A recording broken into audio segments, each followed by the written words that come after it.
ಕೆಲವೊಂದಿಷ್ಟು ಜನಕ್ಕೆ ನನ್ನ ಕಂಡ್ರೇನೆ ಹಂಗೆ ಏನೋ ಒಂಥರ ಆಗ್ತಾ ಇರುತ್ತೆ. ಬಟ್ ಯಾಕೆ ಅಂತಂದ್ರೆ ಇರೋ ರಿಯಾಲಿಟಿನ ಸತ್ಯನ ಹೇಳ್ತಾ ಇರ್ತೀನಿ ನಾನು. ಸೊ ನೋಡಿ, ಲ್ಯಾಂಡ್ ಸರ್ವೇರ್ ಆಸ್ಪಿರೆಂಟ್ಸ್ ಯಾರೆಲ್ಲ ಬೆಳಿಗ್ಗೆಯಿಂದ ನನಗೆ ರಿಕ್ವೆಸ್ಟ್ ಮಾಡ್ಕೊಂಡಿದ್ರಿ, ಸೊ ತುಂಬಾ ಜನ ಇವತ್ತು ನನ್ನ ಕರೆಗೆ ಹೋಗ್ಬಿಟ್ಟು ಮತ್ತು ಹಲವಾರು ಜನ ಸ್ನೇಹಿತರು ಸ್ವಯಂ ಪ್ರೇರಿತರಾಗಿ ಸಂಬಂಧಪಟ್ಟ ಇಲಾಖೆಗಳಿಗೆ ಹೋಗಿ ಏನು CNR ರೂಲ್ಸ್ ಬಿಟ್ಟಿದ್ರು ಅದಕ್ಕೆ ಅಬ್ಜೆಕ್ಷನ್ ಅನ್ನ ಕೊಟ್ಟು ಬಂದಿದ್ದೀರಾ. ಸೊ ನೋಡಿ, ಆ ಫಾರ್ಮೆಟ್ ಪ್ರಕಾರನೇ ಮಿನಿಮಮ್ 1,000 ಜನ ಅಬ್ಜೆಕ್ಷನ್ ಅನ್ನ ಕೊಟ್ರೆ ಖಂಡಿತವಾಗಿ ಈ ಒಂದು ಏನ್ PUC ಮತ್ತು ಬೇರೆ ಬೇರೆ ಮೆಕ್ಯಾನಿಕಲ್ ವಿದ್ಯಾರ್ಥಿಯನ್ನ ಕಡೆಗಣಿಸಲಾಗಿದೆ. ಸೊ ಅದನ್ನ ಎಕ್ಸೆಪ್ಟ್ ಮಾಡುವಂತ ಸಾಧ್ಯತೆ ಇದೆ. ಬಟ್ ನೋಡಿ, ಹೆಚ್ಚಿನ ಜನ ಆಕ್ಷೇಪಣೆಯನ್ನ ಕೊಡಬೇಕು. ಹಾಗಾಗಿ ನೀವೆಲ್ಲರೂ ಕೂಡ ಒಗ್ಗಟ್ಟಾಗಿ ವಿವಿಧ ಒಂದು ಬೆಂಗಳೂರು ಸುತ್ತಮುತ್ತ ಬೆಂಗಳೂರಲ್ಲಿ ಯಾರೆಲ್ಲ ಲ್ಯಾಂಡ್ ಸರ್ವೇರ್ ಆಸ್ಪಿರೆಂಟ್ಸ್ ಇದ್ದೀರಾ ಕೂಡಲೇ ಅದನ್ನ ಮಾಡಿ. ನೋಡಿ, ಒಂದು ವಿಷಯ ಹೇಳ್ತೀನಿ, ತುಂಬಾ ಜನ ಬೆಳಗ್ಗೆಯಿಂದ ನೆಗೆಟಿವ್ ಆಗಿ ಕೂಡ ಮಾತಾಡ್ತಾ ಇದ್ದಾರೆ. ಏನು ಅಂತಂದ್ರೆ ಇದು ಮಾಡಿರೋ ಸರಿ ಇದೆ, ಓಕೆ ಲ್ಯಾಂಡ್ ಸರ್ವೇರ್ ನೀವು ಮುಂಚೆ ಮಾಡ್ಬೇಕಾಗಿತ್ತು ಇದನ್ನೆಲ್ಲ.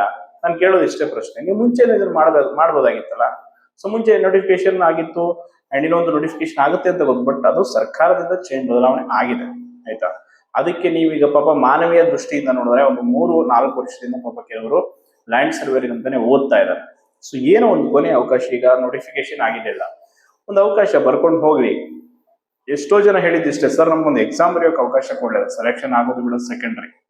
ಸೊ ಆ ಒಂದು ದೃಷ್ಟಿಯಿಂದ ಮಾತ್ರ ನಾನು ಧ್ವನಿ ಎತ್ತಿರೋದು. ಅನ್ಯಥಾ ಹಂಗೆ ಹಿಂಗೆ ಕೆಲವರೆಲ್ಲ MBBS ಅವರಿಗೆ ಆರ್ಟ್ಸ್ ಅವರಿಗೆ ಅವಕಾಶ ಕೊಡಿಸಿ, ಏನು ಅವಕ್ಕೆಲ್ಲ ಮಾತಾಡೋಕ್ಕೊಂದು ಮಿತಿ ಇರಬೇಕು. ಸುಮ್ಮನೆ ಏನೇನೋ ಹೇಳೋದಲ್ಲ. ಈಗ ಅಲ್ಲಿ ಸಮಸ್ಯೆ ಇದೆ, ಪಾಪ ಅವರು ಅದನ್ನೇ ನೆಚ್ಕೊಂಡು ಓದ್ತಾ ಇದ್ರು.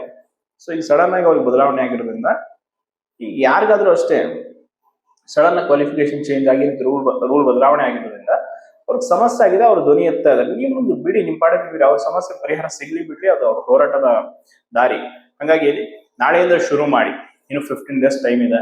ಸೊ ಎಲ್ಲರೂ ಕೂಡ ಹೆಚ್ಚಿನ ಸಂಖ್ಯೆಯಲ್ಲಿ ಅಬ್ಜೆಕ್ಷನ್ ಹಾಕಿ, ದಯವಿಟ್ಟು ಬೇರೆ ಬೇರೆ ಭಾಗದಲ್ಲಿರೋ ಕೂಡ ಬೆಂಗಳೂರಿಗೆ ಬಂದು ಸಂಬಂಧಪಟ್ಟ ಇಲಾಖೆಗೆ ನಾನು ಕೂಡ ನಿಮ್ ಜೊತೆ ಬರ್ತೀನಿ, ಅಬ್ಜೆಕ್ಷನ್ ಹಾಕೋಣ. ನೋಡಿ, ಲ್ಯಾಂಡ್ ಸರ್ವೇರ್ ಆಸ್ಪಿರೆಂಟ್ಸ್ಗೆ ಒಂದು ಹೇಳೋದು, ಕೆಲವರು ಹೆಂಗೆ ಅಂತಂದ್ರೆ ತಾವೇ ಸಮಸ್ಯೆ ಸೃಷ್ಟಿ ಮಾಡಿರ್ತಾರೆ ಮತ್ತು ತಾವೇ ಬಗೆಹರಿಸೋ ರೀತಿ ನಾಟಕ ಮಾಡ್ತಾ ಇರ್ತಾರೆ. ಅಂಥವ್ರನ್ನ ನಂಬಕ್ ಹೋಗಬೇಡಿ.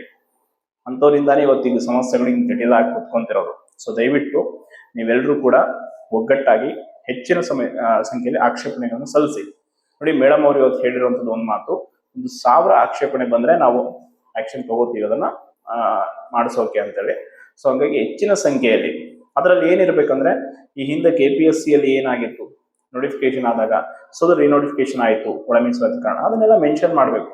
ಸೊ ಇನ್ ಕೇಸ್ ಅಲ್ಲೂ ಕೂಡ ಕೆಲವರು ಅಪ್ಲಿಕೇಶನ್ ಎಕ್ಸಾಮ್ ಫೀಸ್ ಎಲ್ಲ ಕಟ್ಟಿದ್ರಿ, ಅದೆಲ್ಲ ಇಶ್ಯೂ ಇದೆ, ಮುಂದುವರೆದಾಗಿ ಅದು ಸಮಸ್ಯೆ ಬಗೆಹರಿಲಿಲ್ಲ ಅಂದ್ರೆ ಕೂಡ ಅದಕ್ಕೆ ಪರಿಹಾರಗಳು ಕೂಡ ಇದೆ. ಸೊ ದಯವಿಟ್ಟು ಎಲ್ಲರೂ ಈ ವಿಷಯದಲ್ಲಿ ಲ್ಯಾಂಡ್ ಸರ್ವೇರ್ ಎಲ್ಲ ಒಂದು ಆಸ್ಪಿರೆಂಟ್ಸ್ ಒಗ್ಗಟ್ಟಾಗಿ ಈ ಸಮಸ್ಯೆ ಬಗೆಹರಿಸಿಕೊಳ್ಳೋದಕ್ಕೆ ಪ್ರಯತ್ನ ಮಾಡಿ. ಅಂಡ್ ನೀವು ಸ್ವಯಂ ಪ್ರೇರಿತರಾಗಿ ಹೋಗಿ, ನಿಮ್ಗೇನು ಯಾರು ಹೇಳ್ಕೊಡೋದು ಅವಶ್ಯಕತೆ ಇದೆ, ಕಚೇರಿ ಇದೆ, ಮಾಹಿತಿ ಇದೆ, ಹೋಗಿ. ಗೊತ್ತಿಲ್ಲದೆ ಇರೋ ನನ್ನ ನಂಬರ್ ಇದೆ, ನನ್ನ ಚಾನಲ್ ಡಿಸ್ಕ್ರಿಪ್ಷನ್ ಅಲ್ಲಿ ನನಗೆ ಕರೆ ಮಾಡಿ. ನಿಮ್ದು ಅಬ್ಜೆಕ್ಷನ್ ಯಾವ ರೀತಿ ಲೆಟರ್ ಬರಿಬೇಕು, ಪ್ಯಾಟರ್ನ್ ಅದು ಕಳಿಸ್ಕೊಡ್ತೀನಿ. ಸೊ ನಾನು ಕೂಡ ನಿಮ್ ಜೊತೆ ಬರ್ತೀನಿ. ಎಲ್ಲರೂ ಒಗ್ಗಟ್ಟಾಗಿ ಈ ಸಮಸ್ಯೆ ವಿರುದ್ಧ ಧ್ವನಿ ಆಗೋಣ. ಏನಿಲ್ಲ ಪಾಪ, ಈಗ 3-4 ವರ್ಷದಿಂದ ಓದ್ತಾ ಇರೋಕ್ಕೆ ಸಡನ್ ಆಗಿ ಕೆಲವರು ಕೋರ್ಸ್ ತಗೊಂಡು ಲ್ಯಾಂಡ್ ಸರ್ವೇರ್ಗೆ ಅಂತಾನೆ ಪ್ರಿಪೇರ್ ಆಗ್ತಾ ಇದ್ರು. ಸೊ ಅವರಿಗೆ KA ಕೊಡ್ತಾರೆ, ಬೇಗ ಎಕ್ಸಾಮ್ ಆಗುತ್ತೆ ಅನ್ನೋ ಒಂದು ಭರವಸೆ ಜೊತೆ ಇದ್ರು. ಬಟ್ ಈಗ ಸಡನ್ ಆಗಿ ಈ ರೀತಿ ಆಗಿರೋದ್ರಿಂದ ಅವ್ರಿಗೆ ಪ್ಯಾನಿಕ್ ಆಗಿದೆ. ಸೊ ಈ ಸಮಸ್ಯೆ ಕುರಿತಾಗಿ ಅವರೊಂದು ಹೋರಾಟ ಮಾಡಿದಾರೆ. ಅವರು ನಮ್ಗೆ ಅನ್ಯಾಯ ಆಗಿದೆ, ಸೊ ನಾವು ನ್ಯಾಯ ಪಡಿಬೇಕು ಅಂತ ಆ ದಿಶೆಯಲ್ಲಿ ಅವ್ರು ಮಾಡಿ. ಉಳಿದಂಥವ್ರಿಗೆ ಸಮಸ್ಯೆ ಇಲ್ಲ, ಅವ್ರಿಗೆ ಅದು ಜಸ್ಟಿಸ್ ಸಿಗುತ್ತೋ ಬಿಡುತ್ತೋ ಅನ್ನೋದು ನೆಕ್ಸ್ಟ್. ಉಳಿದವರು ಸುಮ್ಮನೆ ಇರಿ, ಪಾಪ ಅವ್ರಿಗೆ ಅವ್ರ ಸಮಸ್ಯೆ ಅವ್ರಿಗೆ ಗೊತ್ತಿರುತ್ತೆ. ಸಮಸ್ಯೆ ಈಗ ನಾವೆಲ್ಲ ಆಸ್ಪಿರೆಂಟ್ಸ್ ಅಂದ್ಮೇಲೆ ನಾವೆಲ್ಲ ಒಂದು ರೀತಿ ಒಂದೇ, ಎಲ್ಲರೂ ಒಂದೇ ವೇಲಿ ಒಂದೇ ದಾರಿಲಿ ಹೋಗ್ತಾ ಇರ್ತೀವಿ, ಬಟ್ ಬೇರೆ ಬೇರೆ ಪರೀಕ್ಷೆಗೆ ಹೋಗ್ತಾ ಇರ್ತೀವಿ ಅಷ್ಟೇ. ಸೊ ಸಾಧ್ಯವಾದಷ್ಟು ಎಲ್ಲರೂ ಅಬ್ಜೆಕ್ಷನ್ ಆಕ್ಷೇಪಣೆಯನ್ನು ಹಾಕಿ. ಸುಮ್ಮನೆ ಕೂತ್ಕೊಂಡ್ರೆ ಅಂದ್ರೆ ಖಂಡಿತವಾಗಿ ಮತ್ತೆ ಅವ್ರು ಅದರೇ ಪ್ರಕಾರ ಮಾಡಿದ್ರು ಅಂದ್ರೆ ಸಮಸ್ಯೆ ಕಟ್ಟಿಟ್ಟಗುತ್ತೆ. ಅಂಡ್ ಇನ್ನೊಂದು KA ಕೊಟ್ರೆ ತುಂಬಾ ವೇಗವಾಗಿ ಪರೀಕ್ಷೆ ಎಲ್ಲ ಮಾಡಿ ಮುಗಿಸ್ಬಿಡ್ತಾರೆ. ಸೊ ಅದಕ್ಕೆ ಹೇಳ್ತಾ ಇರೋದು, ನಿಮಗೆ ಆಗಿರೋ ಸಮಸ್ಯೆನ ನೀವು ಪರಿಹರಿಸ್ಕೊಳ್ಳಿ. ಇನ್ಮೇಲೆ ಇದೊಂದು ಕಲ್ತ್ಕೊಳ್ಳಿ. ನೀವು ಯಾರ ಲೀಡರ್ಶಿಪ್ ಯಾರ್ದು ಏನೋ ಅವಶ್ಯಕತೆ ಇದೆ, ನಿಮ್ಮ ಸಮಸ್ಯೆಗೆ ನೀವೇ ಗಟ್ಟಿಯಾಗಿ ನಿಲ್ಲುವಂತ ಶಕ್ತಿ ಬೆಳೆಸ್ಕೊಂಡ್ರಿ ಅಂದ್ರೆ ನೀವು ನಾಳೆ ಒಬ್ಬ ಅಧಿಕಾರಿ ಆಗುವಂತವ್ರು, ಒಂದು ಸಮಾಜ ಸೇವೆಗೆ ಹೋಗುವಂತವ್ರು, ಅಲ್ಲಿ ನಿಮ್ಗೆ ಯಾರೋ ಬಂದು ಕೈ ಹಿಡಿದು ಕೆಲಸ ಮಾಡೋದು ಹೇಳ್ಕೊಡಲ್ಲ. ಸೊ ನಿಮ್ಮ ಎಜುಕೇಟೆಡ್ ಆಗಿ ನಿಮ್ಮ ಸಮಸ್ಯೆಗಳ ಬಗ್ಗೆ ಥಿಂಕ್ ಮಾಡಿ, ಓದಿ, ಕೆಲವೊಂದಿಷ್ಟು ರೂಲ್ಸ್ ರೆಗ್ಯುಲೇಷನ್ ಬೋರ್ಡ್ ಎಲ್ಲ ಫಾಲೋ ಅಪ್ ಮಾಡ್ಕೊಳ್ಳಿ, ತಗೊಳ್ಳಿ, ಅದೆಲ್ಲ ಒಂದು ಡಾಕ್ಯುಮೆಂಟ್ ಮಾಡ್ಕೊಂಡು ಹೋಗಿ ಸಮಸ್ಯೆಗಳ ಬಗ್ಗೆ ನ್ಯಾಯ ಕೇಳಿ. ಸೊ ಆ ಶಕ್ತಿಯನ್ನ ನಿಮ್ಮಲ್ಲಿ ನೀವು ಬೆಳೆಸ್ಕೋಬೇಕು. ಸೊ ಅದೇ ನನ್ನ ಒಂದು ಆಸೆ ಅಷ್ಟೇ. ನೀವೇ ಮುಂದೆ ನಿಂತು ನಿಮ್ಮ ಸಮಸ್ಯೆಗೆ ಹೋರಾಡೋದು ಕಲ್ತ್ಕೊಂಡ್ರಿ ಅಂದ್ರೆ ಖಂಡಿತವಾಗಿ ಯಾರಿಗೂ ಯಾವ ಸಮಸ್ಯೆನೂ ದೊಡ್ಡದನ್ಸಲ್ಲ. ಸೊ ಒಳ್ಳೇದಾಗ್ಲಿ. ನೋಡಿ, ಲ್ಯಾಂಡ್ ಸರ್ವೇರ್ ಆಸ್ಪಿರೆಂಟ್ಸ್ಗಳ ನಿಮ್ಮೊಂದು ಪರಿಶ್ರಮ ಏನಿದೆ ಅದಕ್ಕೆ ಫಲ ಸಿಗುತ್ತೆ. ಧನ್ಯವಾದ.